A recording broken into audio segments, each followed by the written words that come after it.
Tim, there he is.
President's in the room.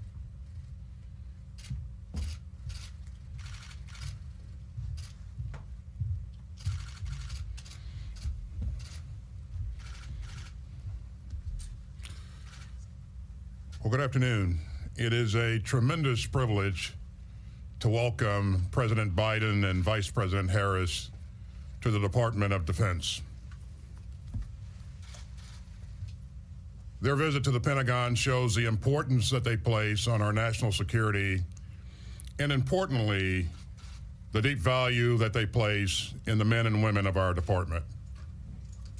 You know, I've had the privilege of working closely with President Biden to tackle tough issues under intense and often high-pressure situations. And I know firsthand his commitment to defending our nation and his steadfast support of the men and women that he now leads as our Commander-in-Chief. He knows well the necessity of making tough choices with regard to our scarce resources and the importance of revitalizing our alliances and our partnerships. And he knows we in this department will always be ready to fight and win should he call upon us. But he also believes that his first call should be to our diplomats, with us in full support.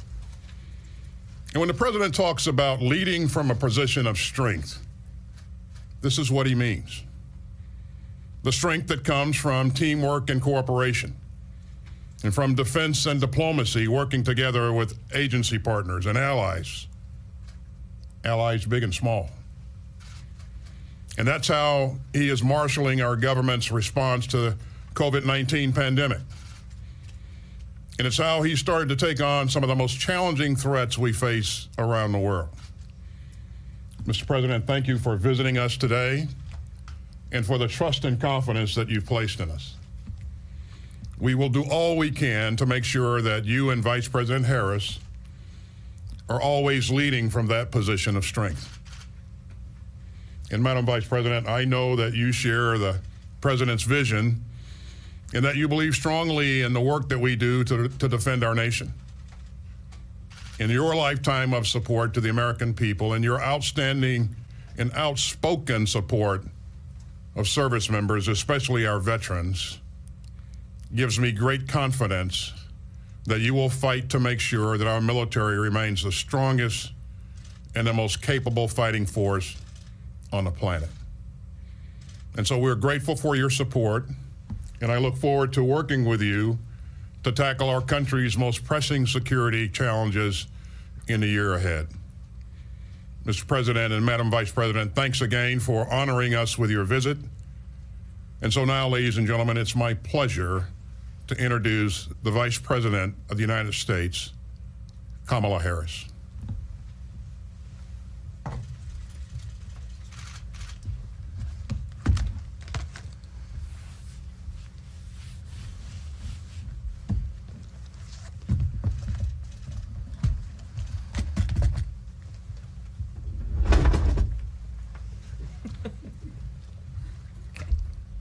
These guys are tall. Thank you, Secretary Austin, and for your warm welcome today, and for your leadership, and to the personnel here at the Pentagon, both civilian and uniformed. Thank you for your dedication and for your discipline. And thank you for keeping our nation safe. Over the years, I have visited bases in California, and I've also traveled to meet with service members stationed in Iraq and Afghanistan. The service members I've met, our troops around the world, face daunting challenges, but they do not flinch. They do not let their energy flag. They defend our country, they deter our enemies, and they sometimes do it all thousands of miles away from their homes and their families. Service and sacrifice is in your DNA. It defines who you are. It defines what you do. It defines how we lead worldwide. And today, as we face global threats to our climate and to our health, to our physical security and cybersecurity, your work is of profound importance and consequence.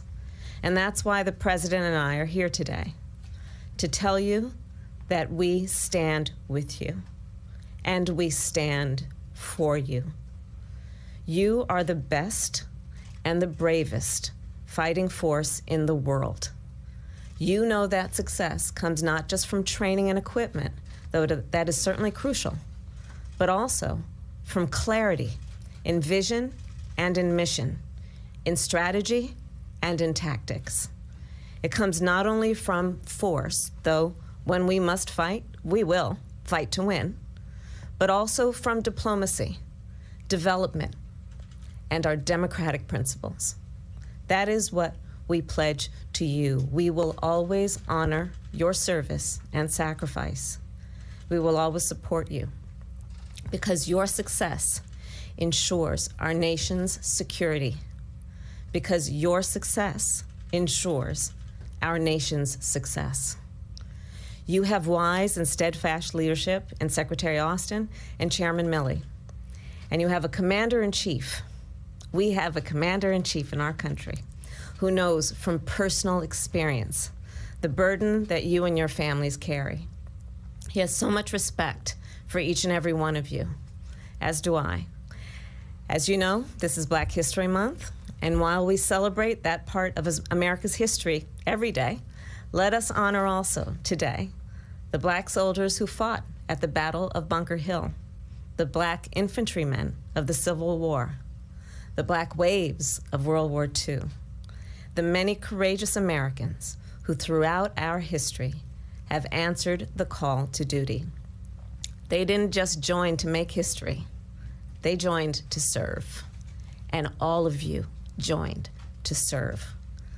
So as we next hear from our president, let me just end where I began. A few months ago in Ohio, I met the mother of one of the service members I met in Kabul, a soldier by the name of Shayla.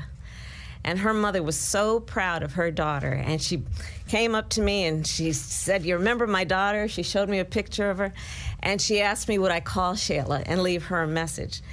And it was a simple message. I told her how thankful I was and her nation is for her service. And I'm thankful to all of you. And of course, so is our president, your president. So is our nation. So may God bless you, and may God bless America. I think we're going to switch in and introduce the president. I'm sorry. Are you going to introduce the president?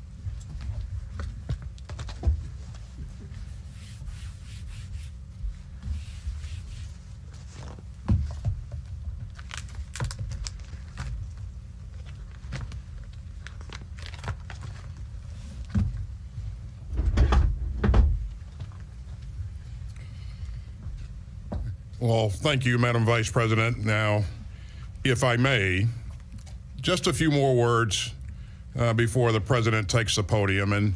And these words are about family.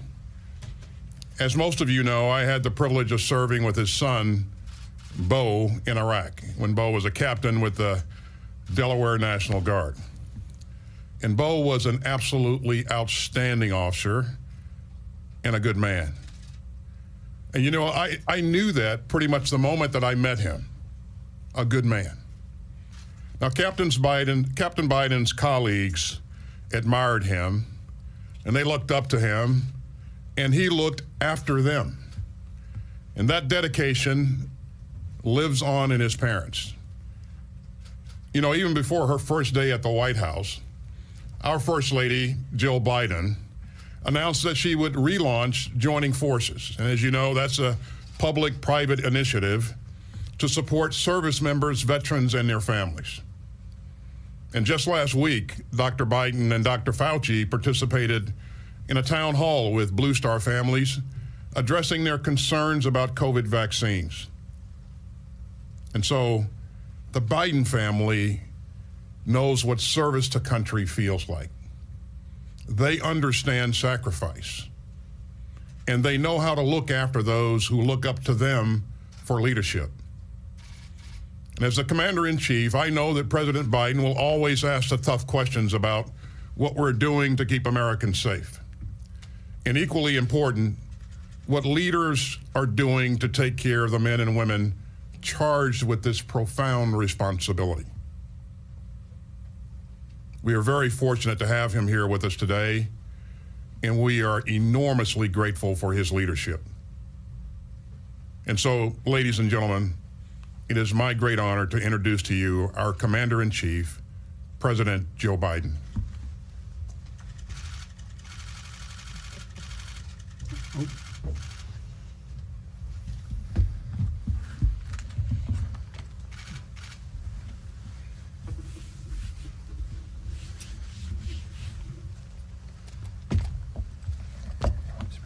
Thank you. Well, Mr. Secretary, thank you. Good afternoon to everyone. I want to thank Secretary Austin for welcoming the Vice President and me to the Pentagon today. It's good to be back. Before I begin, I have some welcome news that the Saudi government has released a prominent human rights activist, Lojane Lowell, L-O-O-L, from prison. She was a powerful advocate for women's rights, and releasing her was the right thing to do. It's been a busy day. Earlier, I announced steps we've taken to impose cost on those responsible for the military coup in Burma. And I've just concluded a briefing with the civilian and military leadership where I laid out my national security priorities, and I want to share the message directly with the Department of Defense staff all around the world. Because each of you, whether you're newly enlisted, a career officer, a non-commissioned officer, or a civilian policy expert, you're essential to how we project our strength around the world, defend America's interests, and advance American leadership in the world. So often, our armed forces and the Department of Defense staff are how the rest of the world encounters America. And you all know as well as anyone that our country is safer and stronger when we lead not just with the example of our power, but with the power of our example. As your Commander-in-Chief, I will never hesitate to use force to defend the vital interests of the American people and our allies around the world when necessary. The central, indispensable mission of the Department of Defense is to deter aggression from our enemies, and if required, to fight and win wars to keep America safe. But I believe force should be a tool of last resort, not first. I understand the full weight of what it means to ask young, proud Americans to stand in the breach. As was referenced by the Secretary, my son both served in Iraq for a year. I'm the first president in 40 years, I'm told, who had a son or daughter who served in a war zone. So I know what it's like being Commander-in-Chief is an enormous responsibility, and one that I will never take lightly or easily. I will work with Secretary Austin and leaders around the world to bring responsible end to wars that have dragged on for far too long, while continuing to ensure that terrorist threats cannot endanger the security of the American people. I also know that you are essential to the work of our diplomacy, not only as the ultimate guarantor of our security, but as diplomats yourselves. I got to know Secretary Austin when he was serving as commander of U.S. forces in Iraq. It wasn't just his excellent military leadership of the many times I met him there and his strategy. He was a consummate diplomat as well. He worked closely with our ambassador to build relationships with both civilian and military leaders of our coalition partners. Because we are better able to project our power when we're amplifying our strength through our alliances, it was so important. There is no aspect of our agenda of the 21st century leadership where the women and men of the Defense Department do not have a role, whether it's helping curb the pandemic here at home and around the world, or addressing the real threats of climate change that are already costing us billions in impacts on our bases and our national security, or being part of an ongoing fight for racial justice. You are essential to how we must rethink and reprioritize our security to meet the challenges of this century, not the last. We need to take on the dangers and opportunities of emerging technologies, enhance our capabilities in cyberspace, ensure that we are positioned to lead a new era of competition from the deep sea to outer space. And we need to meet the growing challenges posed by China to keep peace and defend our interests in the Indo-Pacific and globally. Today, I was briefed on a new DoD-wide China task force that Secretary Austin is standing up to look at our strategy and operational concepts, technology and force posture, and so much more. The task force will work quickly, drawing on civilian and military experts across the department to provide within the next few months recommendations to Senator Austin on key priorities and decision points so that we can chart a strong path forward on China-related matters. It will require a whole-of-government effort, bipartisan cooperation in Congress, and strong alliances and partnerships. That's how we'll meet the China challenge and ensure the American people win the competition of the future. You know, to the incredible individuals who serve in our armed forces, you are unquestionably part of the finest fighting force in the history of the world. You're warriors. The work you do each and every day is vital to ensuring the American people, your families, friends, and loved ones are able to live in peace and security and growing prosperity. And for those of you who raise your hands to sign up to wear the uniform of the United States, we owe you an incredible debt. I've said for many years, less than 1% of Americans do what you do. Put yourself on the line for the rest of the 99% of the Americans you represent. The 99% of us owe you. We owe it to you to keep the faith with our sacred obligation to properly prepare and equip you when we send you into harm's way, and to care for you and your families both while you're deployed and after you return home. You're incredible heroes and incredible patriots. I will never, ever dishonor you. I will never disrespect you. I will never politicize the work you do. That goes for our civilian professionals as well as the career military. As I've said, this is personal for me. The Biden family is a military family. We learned firsthand some of what your loved ones experienced when Bo was deployed to Iraq for a year with his unit in the Delaware National Guard. We dealt with the stress of his absence and the daily joys of life. And we worried constantly about his safe return. We felt overwhelming pride in his courage and his patriotism. You're all the best our country has to offer. You live by a creed of selfless sacrifice. And for many of you, the journey to service has not been easy. February is Black History Month, as the Vice President pointed out. Before we leave today, the Vice President Harris and I are going to visit the hall honoring the long history of Black Americans fighting for this country, even when their contributions were not always recognized or honored appropriately. But those contributions have nevertheless helped push our country toward greater equality. From the bravery of the free and enslaved descendants of Africans who fought with the colonial forces in our revolution, to the Black regiments that joined to fight for the Union and for their own freedom in the Civil War, to the Buffalo Soldiers, including Henry O. Flipper, the first African-American graduate of West Point, and Kathy Williams, the first African-American woman, Kathy, who enlisted in the United States Army. Imagine the incredible love it must have taken for the proud Tuskegee Airmen to fly more than 15,000 sorties in battle when their own freedom was not fully realized in their own country. Imagine the determination of Roscoe Robinson, who started at West Point 1 year before Harry Truman issued the order to officially desegregate the armed forces, and arose to become the first African-American four-star general. Imagine the bravery of the 22 African-Americans awarded the Medal of Honor for their service in the Vietnam War while struggling for civil rights at home was continuing. It's all part of a long history of barrier-breaking service. Right now, more than 40% of our active duty forces are people of color. And it's long past time that the full diversity and full strength of our forces reflected at every level in this department, including our Secretary of Defense. This organization thrives and succeeds because of our people.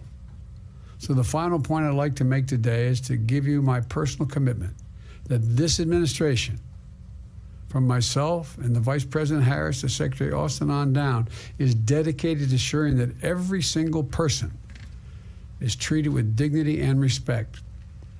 That's why we moved so quickly to overturn the discriminatory ban on transgender service, and why General Austin's first memo was a directive to take a sexual assault in the military seriously. Every single person, no matter their gender identity, sexual orientation, race, or religious background, deserves to feel safe in the ranks and to have their contributions valued.